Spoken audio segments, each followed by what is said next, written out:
This is like the finances of someone who's just like some rando entry level like new grad engineer who's like making more money than like everybody in the United States. So like let's look at how much like a tech person makes. Like let's say they're just like an average, could be an average city employee, it could be like Home Depot or whatever. Like these are all really more or less the same. Just get like an actual like frame of reference, right? For like how much money. Like let's say you graduate, you're a new grad, you get your salary in the United States. You live in Atlanta, Georgia, making $105,000. Georgia, you make $105,000. You're making $6,000 a month, $6,200 a month. What does rent cost in Atlanta? And then let's say we want to ball out and we want to live in the city center. So 2,000 plus 1,300. And we can actually take this. So post tax, let's say we're spending it like on rent plus food or whatever, or plus expenses. And you're saving like 3,000 a month. And then let's say you want to max out your 401k. So max contribution, I believe, is like 2,000. But if you really want to, you could just save 2K in your 401k. And you still get like 1,600 to like play around with. And notice this is pre-tax 2,000. So like it's nice. What's nice about this is you can drop 2K a month, but like it doesn't actually take it completely off your 3K. So this is the power of like pre-tax. This is why you want to contribute to your 401k and why you want to max it out, because you actually just get money from the government by doing stuff like this. But then you get 1,600 that you could do with literally whatever. And honestly, maxing out your 401k is probably like this is already takes you in like your top 1%. But if you even want to go even farther, you can take that 1,600 and even just start investing that into the stock market even more too. Your 401k should be invested in the stock market. You would select a plan and then you take this money and you can continue investing that if you want to like superpower. So now you're saving what, 3,600 if you really, really want to. And then do that for like 3 years. And now you have like $100,000. So yeah. Anyways, all this to say is that this is just like this is like the finances of someone who's just like some rando entry level like new grad engineer who's like making more money than like everybody in the United States. And like all they have to do is they buy like one of the best apartments, like one bedroom apartment in the city center of Atlanta, and then they just like open a 401k and then they just save it. And now they've got, in 3 years later, they've got $100,000 and probably even more depending on how the stock market goes. This could go even higher. And then for Google engineers, it's like obviously more insane. But yeah, anyways, all this to say is when you actually do get a job, like, yeah, your finances are kind of like okay, I think, in mine. Thank you for taking time to read all the comments. Thank you. No problem. Purchasing is power is important. The cost of a Big Mac. Purchasing power is what's important. Yeah, I mean, I think purchasing power is lowered, right? Like, I think honestly, the middle class is like shrinking. So I think everything is worse. Fun fact: the city I live in takes 60 years salary to buy a 1,800 square foot house. That would make sense, I think. I feel like when I look at the prices for Colombia, bro, this is crazy. Oh my God. $30,000 for like an engineer. This is junior level. Oh, they don't even have it. No, they don't have it. But for the fact that this is even written for software engineer is crazy. $15 an hour. Like, yeah, the cost of living is cheap, but like I feel like comparatively it doesn't play out that way. 30,000 a year, but like my apartment's like 1,000 a month. How much is 30,000 a year monthly? This might go negative because I edit this stuff here. Nice. I'm just kind of curious. Like, what are people working with? So this is like 2,500 a month. That's insane. Like, houses are cheaper in Colombia, but like that's like just so slow. It feels like. Unpopular opinion: being born in the U.S. is a disadvantage. I don't think it's a disadvantage. Like it probably depends. Again, I think like if you're born in a poor family, it's a disadvantage. Obviously, if you're born in a rich family, like it's amazing. If you're born in a poor family, that's like bad. I don't know. Did you know like the highest predictor of like your income in the United States? Do you know what that is? Do you know what the highest predictor in the United States of like your financial like future is, it's your zip code. Like it is like the location that you were born in, the neighborhood you were born in. That is like the strongest predictor of like how much money you'll make in the future. So you get really screwed. You can get very, very screwed kind of just being born to the wrong one. I think generally you get a lot of options though in the United States. Yeah, poor in America or poor in Bangladesh, like which one would you choose, right? Like I want to say maybe like 40% of Colombia is like poor, and like poor in Colombia is way worse than poor in the United States. If you're born rich or poor, but what is true, but that is true regardless of what country you're born in. Like I would prefer poor in the United States 100%. Right. So like I would say that like being in the United States is good. Like I would like you are so like you have like just so many options, and I know like nobody wants to do it, but like the fact that you could literally buy a plane ticket to Colombia for like $300 or whatever, based off where you are, like one way ticket or whatever, or to any country where and then spend like $300 a month to live is unreal. You can do this.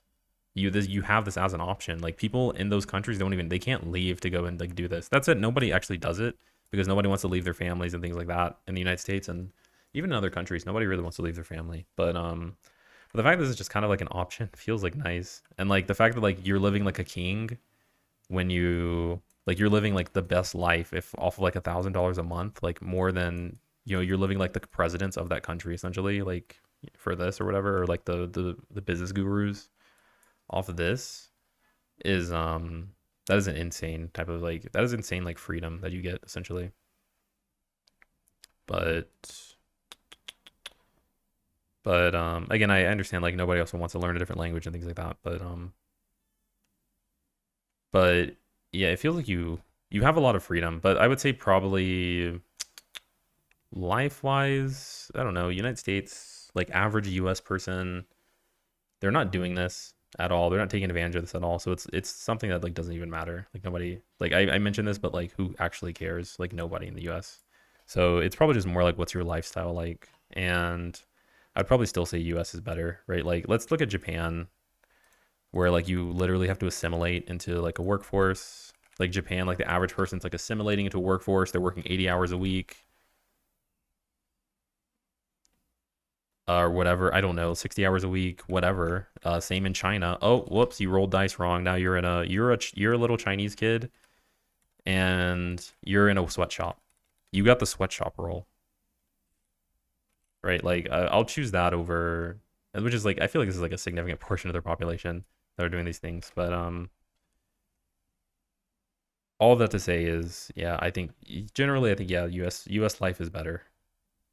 Even taking like even ignore this and just say like just living life, like you got to work 40 hours a week and you have to go home, and then like you don't get to spend money on video games, I guess maybe. But unpopular opinion, being born in the US is a disadvantage. Oh yeah, okay. We will soon require imaginary numbers to study middle class. Paying IT engineers paying IT engineers same pay across the world, that's the new play, unfortunately. I don't know about that. I think I got everyone's chat message. I hope I didn't skip someone. Hell yeah.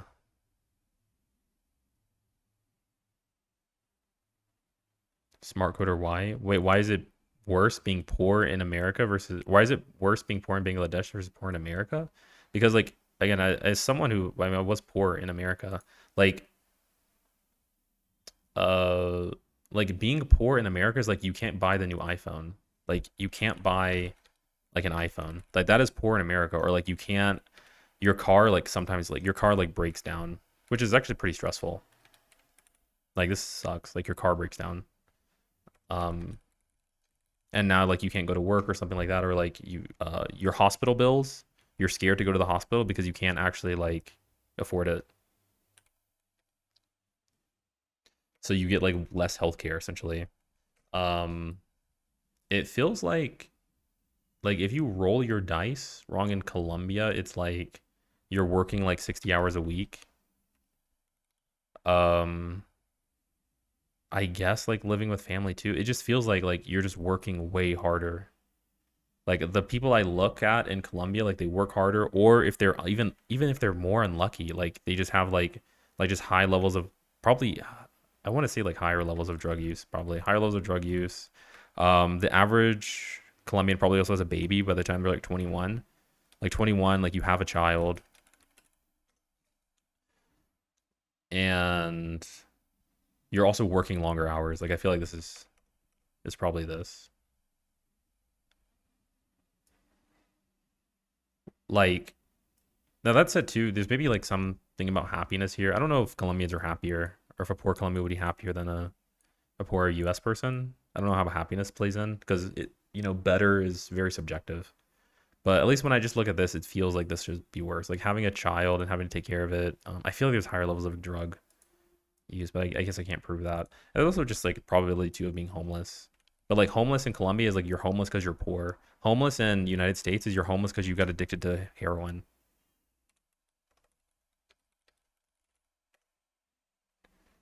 So I don't know. I mean, you can maybe pick your poison, I guess, but like your life is set. Like you're gonna have the kid. Most likely you're gonna have a child.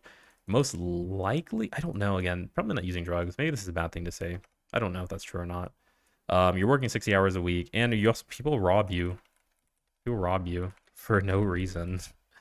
Also, the government doesn't support you. Government does not support you.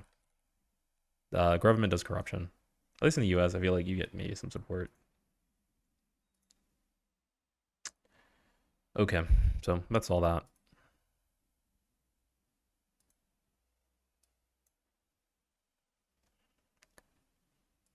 Do I have access to proper sanitation? This is like another thing too. I think like there's like random things that happen where in Colombia, like sometimes just the water stops working, like in Bogota or in like some other like village. Depends on if you're in a village or not. If you're in like one of the villages, then you don't really get this. But I don't know about Bangladesh, but I'm comparing this to Colombia because I really think that these are more or less probably the same. Bangladesh probably has like less crime though, for sure. For sure has less crime. So you can scratch off being robbed for no reason. Plus the third world has white people's complex. I don't know anything about that. Maybe in Asia. I have no idea. Healthy food in the US is expensive. Yeah, again, like it's like I can't buy an iPhone. My car like breaks down. I'm like in debt to the hospital. And then it's like I can't buy avocados. I can't buy avocados. Like I can't imagine like what a terrible world where I can't buy avocados. And then like when I go to like here in Colombia, it's like I have to work 60 hours a week. I have a child and I need to feed that child. And then people are just robbing you and like the government doesn't support you. Like that's what it feels like. It's like I can't buy avocados, I can't buy an iPhone, and I still have to work like 40 hours a week. Yeah, it just seems like it seems one-sided for me. So that's why I would choose the United States. Because they can't afford the flight. You have a resident permit? How do you obtain it? I'm married. Yes, I'm married. Healthy food is a luxury around the world. Being poor in America is depression. Just being poor in Bangladesh, you might just starve or be sold. Jesus. I don't know anything about Bangladesh. I really don't. Poor and happiness, they actually might. I think you probably would be surprised. I think the United States is probably more. The United States is culture is more focused on money, 100%. So, um, United States does not give a fuck about your family or anything like that. Like it's kind of just career, money, money, money. Buy iPhone, buy avocados, do yoga, and I guess buy. Spend money. So it's like very heavily correlated. I don't know if that's the case. I don't talk to I've talked to poor people in the United States, but I haven't talked to that many poor people in Colombia. So I would be kind of hesitant to make that. Like I think one can be happier than the other. One can kind of understand, hey, this is life. We don't need iPhones. And one can be crying because they don't have an iPhone. 100%. The kids are literally stunted and wasted. But yeah, no, I mean, it's kind of, yeah, I like US culture is like just buying stuff. Like, oh man, I feel like, oh, bro, I saw, was it, but if you're a software developer from Bangladesh and work for a Western company, you can open your own business. Yeah, you can. You can become rich. So you get like a big options, but like most people don't do that. Most Bangladesh people don't work for the United States and have their own business, but you could totally become rich. If you speak English, you have like a really big door where you can access it. But yeah, I don't know. I feel like I don't know. I see like some things in the U.S. I'm just like, wow, this feels very spoiled. But whatever. Anyways, that is it. So nice little finance talk, and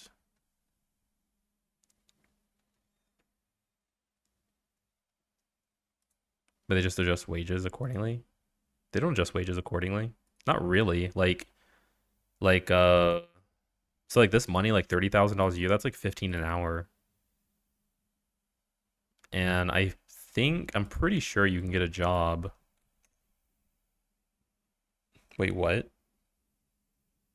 Why is it so low? Oh, wait, this? Wait, there we go, right?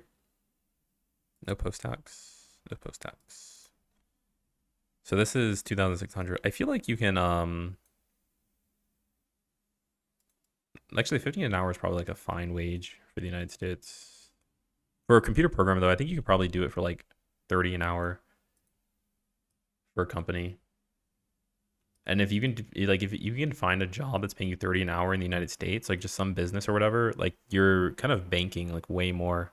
Like your local wage can be 15, but then you switch to English and suddenly you're making $30 an hour. Or you can maybe like kick it up to like 45 or something. Because there's people at Google making 150 an hour. I don't know. I guess it really depends. I don't know. I'm not too familiar with this aspect though, honestly. So I'm kind of making stuff up here. But I feel like you can find something that's higher than $15 an hour. Like you can maybe hit like $30, I feel like, if you talk to the right business. But I don't know. Not something I've tested out.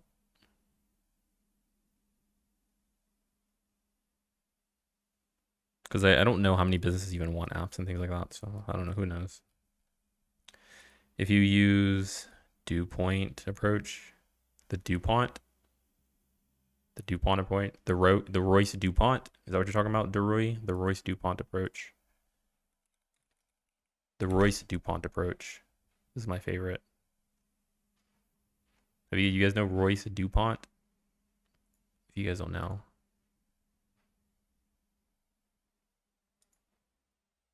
The DuPont approach, manipulate their emotions. Then the DuPont ultimatum is where you like pull out a gun.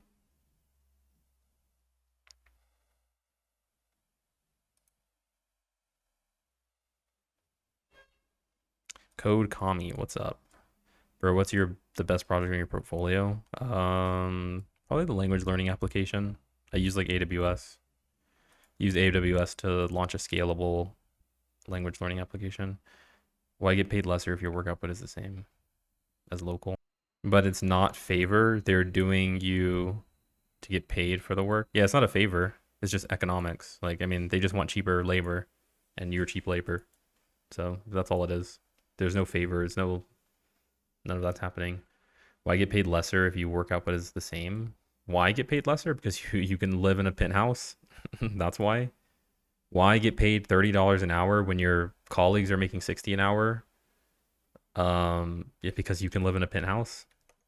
Like that's it essentially. If you want a penthouse or if you want to buy a car, you want to say, oh well, let me go buy a nice car because you have that opportunity. Or if you want to just save your money and buy a house and buy a farm somewhere, like you just have that opportunity, as opposed to doing this and making, 2,000 a month or whatever. Like, I mean, that's the reason why. That's why somebody would do that. I mean, I wouldn't say you have to do that. It's okay if you don't want to, but I charge 500 an hour. It hurts my knees and throat, but 500, 500, nice. Because the company has power over you. What's your best portfolio project? Yeah, I didn't answer that. Why are people getting paid minimum wage? Because the government forced them to be paid minimum. I don't know what you guys are talking about, man. Like, negotiation with power is 100x times more important.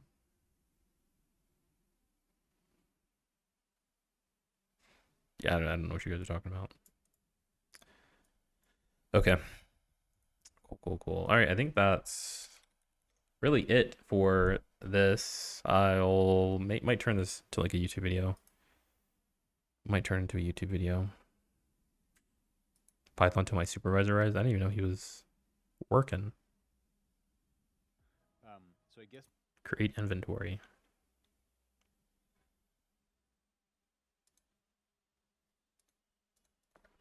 So anyways, that's those are my thoughts on money and essentially how you can make more money if you're currently working. If you currently have a job, you should be saving your money and you should invest a percentage of it.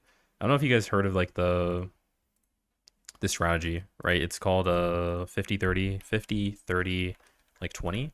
50% of your money goes towards your needs. It goes to your needs. 30% goes towards your wants. Like 20% goes towards your investing for retirement, right? And so the reason that we're doing all this stuff is that like just once you get to this point where you can't work anymore, you have enough money to where you don't actually need to. And maybe if you want to go even more extreme, there's like the fat fire movement, which is retire early, right? So there's the fire movement, fat fire, whatever. It's this idea of retiring early. So then what you can do is you can crank these ratios even up even more. And so this is where you get software engineers who do stuff like they don't do 50-30-20. They go like 80, like 20 or whatever. And like they just go like, or my bad, not 80-20. They go 20-80, where they just do like 20% on their needs. These are the software engineers who do spend 20% of the needs. They don't spend any money. And then just 80% is just pure investing / saving.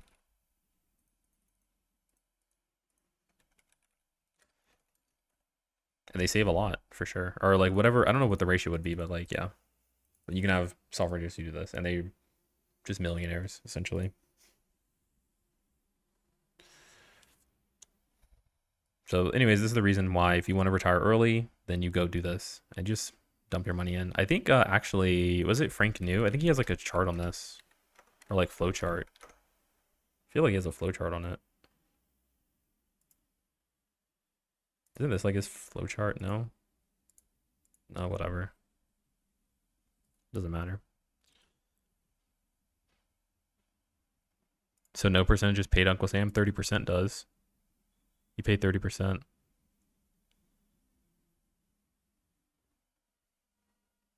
So what I'm gonna actually do is I'm gonna show you guys how you can make a lot of money, essentially, with just personal finance like stuff. Essentially like investing. Actually, it's not even personal finance. It's just like investing for like investing for tech bros.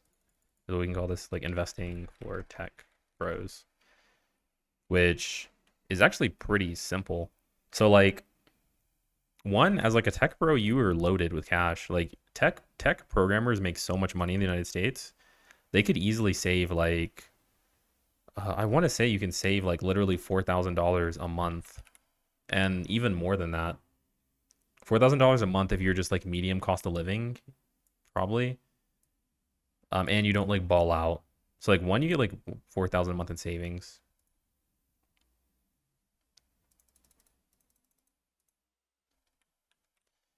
Number two is you just need to invest it. Like you literally just invest it. And so I'm going to talk about like what is investing.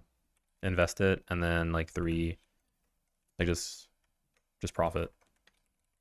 Like this is like the TLDR. Is that if you're a tech bro, your life is like on easy mode. And I knew this in 2020. in 2018, like I'd already like when I was 15 years old, I read like Rich Dad Poor Dad. I read like, you know, several personal finance books. I watched like Dave Ramsey's videos when I was in like high school. And so like going into college, like I kind of knew that like the basics of money. And I knew that like if I just like live very cheaply, like I can make so much money. And this is the situation that a lot of tech people are in where yeah, they can just kind of like do that because the income for tech is like so high because of the stuff that I mentioned earlier, right? Of just being able to print money with software. It's just high value. It's a high value skill. So one is we're gonna go into like okay, like savings is like pretty easy. Like it's just like don't spend money. This is like more of an emotional process. And again, I also brought this up, but like getting a job is also an emotional process. You have to go through a lot of rejection. If you have a very weak mental, you will go off a cliff, right? In the same way, if you have like a weak mental and you spend a lot of money, you're gonna have no money, right? That's like I don't know how you spend $4,000 a month, like after your expenses, but maybe you want like a really nice house, maybe you want a really nice car, maybe you just want more and more games and computers. I don't know, but maybe you want to travel or whatever. But like you just kind of have to limit that. Software is a business like no other. It's phenomenal. Yeah, true. So second part is just investing in. So like, what is investing? So there's really, again, if you guys want to read this book, Random Walk Down Wall Street. Again, I've read so many of these books. This was like, I loved this stuff.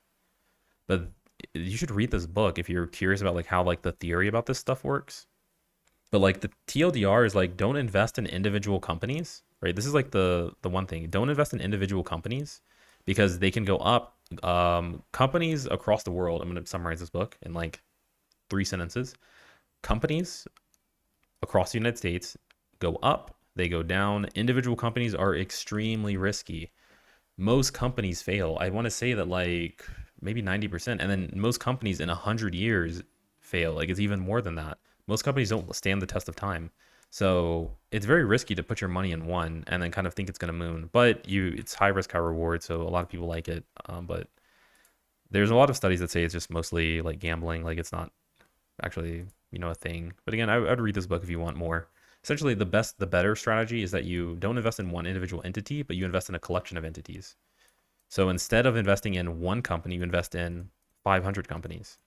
And what this does is it reduces your risk. And so what this means is you can open a bank account right now. If you guys don't have an investment account, I would highly recommend that you do. If you guys are actually employed or making money, right? Open an investment account and you can put your money into things like the S&P 500, these are the top like 500 companies, you know, in the United States. It changes, right? Some get kicked out, some enter, some leave. And throughout the course of history, right? Like this is essentially the US economy, this thing right here. And so when you put a bet here, you're betting on the US economy, and it's generally since 1982 has gone up. And then let's go here too with like, is it like stock market since 1930, right?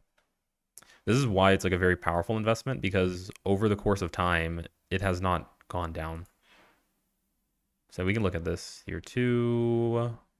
So we have the stock market crash of 1930, the Great Depression. And then things just kind of go up, right? Up, up, up, up, up, up, up. And to put an actual thing in this, if you put $5 here, right, it would be worth $5,000 in current day. So this is what we want to do is we want this chart. And we want to like take advantage of the fact that we can just put this down and kind of just hedge risk that the economy is going to go up.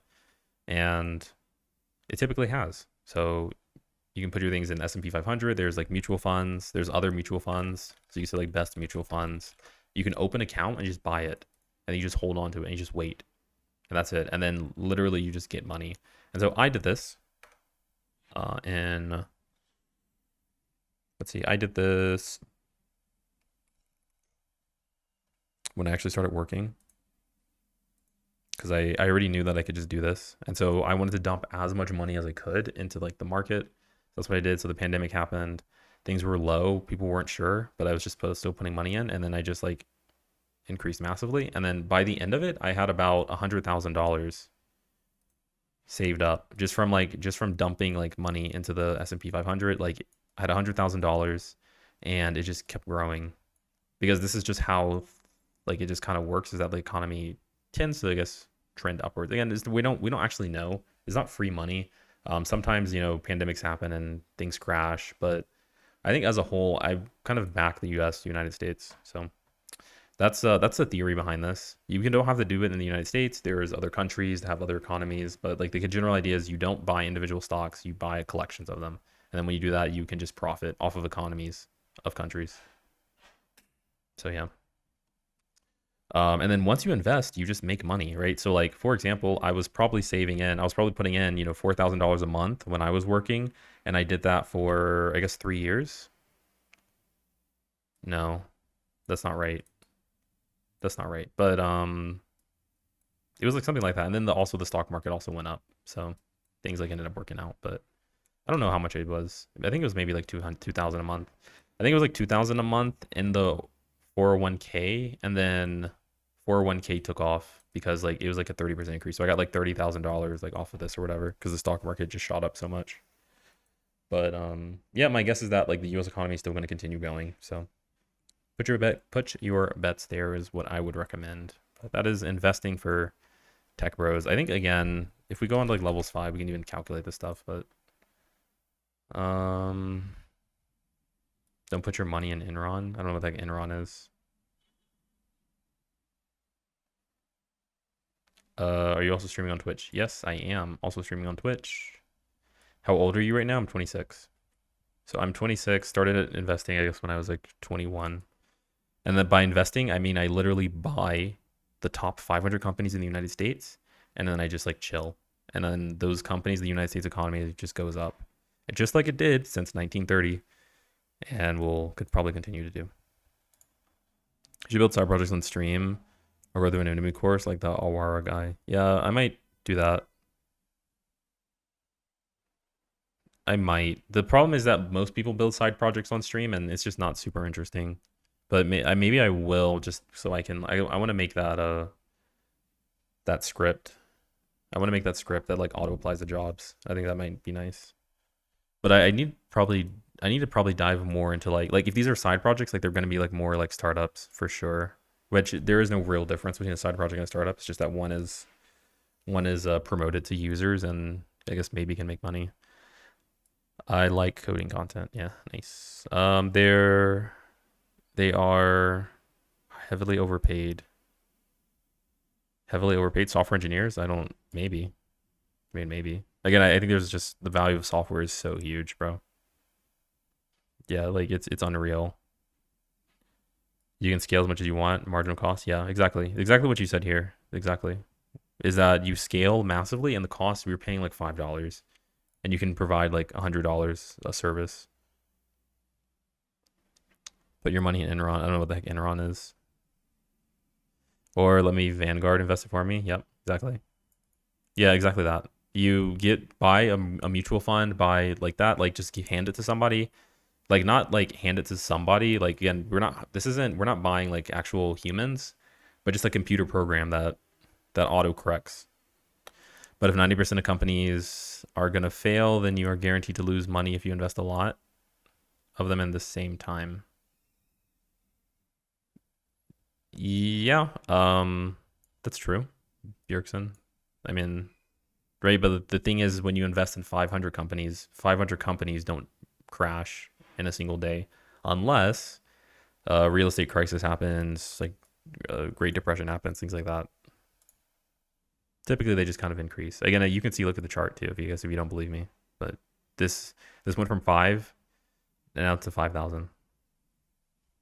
So, okay, what's happening here? Okay, nice. Wait, where's my thing at?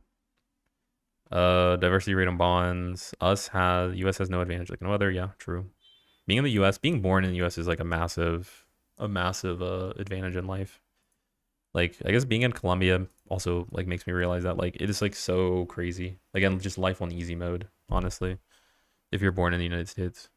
That's it, but you have to be born in the United States, but not like in a poor family. So it's like you're kind of doubly playing it. I think like 30% of the United States is poor, so that's another thing. Most people in outside the US, they think that every person who lives in the United States is rich. I'm not even joking. That is like they unironically believe every human who comes from the United States has a ton of money that they just kind of like throw it around. It's 20T. Do you hear about inflation?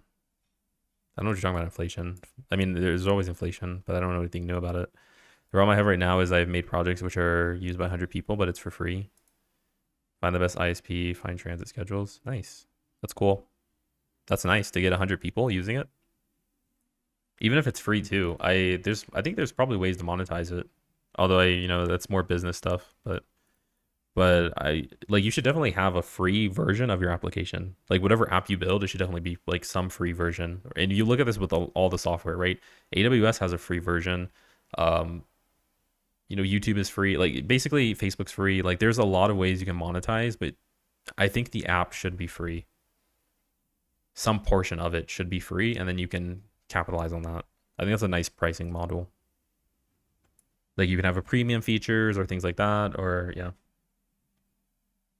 Do you know the impact of high interest rates on equity in the market? I mean, it slows down borrowing, so it slows down the economy. Put a bunch of banner ads on it. Don't do that. Don't do that. It is your living memory. Do you remember similar rates? I don't know what you're talking about. The R from the S&P is just the inflation. That is not true. How much did a house cost in 1950 and how much is a house? Okay. A house is not the house is not the same. The house of inflation, the prices of houses in 1950 are not the same as houses in 2024, like compared to food. Basically, like the inflation, the rate of change is not the same as like food. Like housing may have gone up at 1,000%. Student debt may have gone up 1,000%, but the price of food didn't go up that much. Okay. Let's see, what is this? Inflation adjusted each deadline. Isn't this inflation adjusted? Inflation adjusted? Historical data is inflation adjusted using the headline. This is inflation adjusted. Like it's still massive. Like 5,500 from like what? 100? From 100? That's a 55 increase. So if you put in $100,000 or $10,000, that would be worth $500,000 for $1,000, like at that time, which is nothing. Like, yeah, it's like nothing.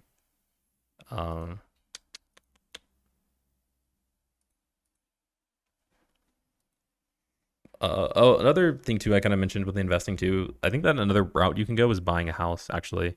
Although I think it's overrated, but you could totally buy a house and then like put down like a 30,000 down payment or whatever, 30,000 down payment, and rent that house out, and then you kind of just cycle it and just kind of keep making money because you buy another house and then you go and buy another house.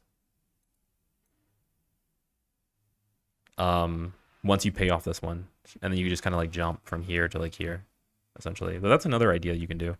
And all of this too is, I was gonna go here and look at this.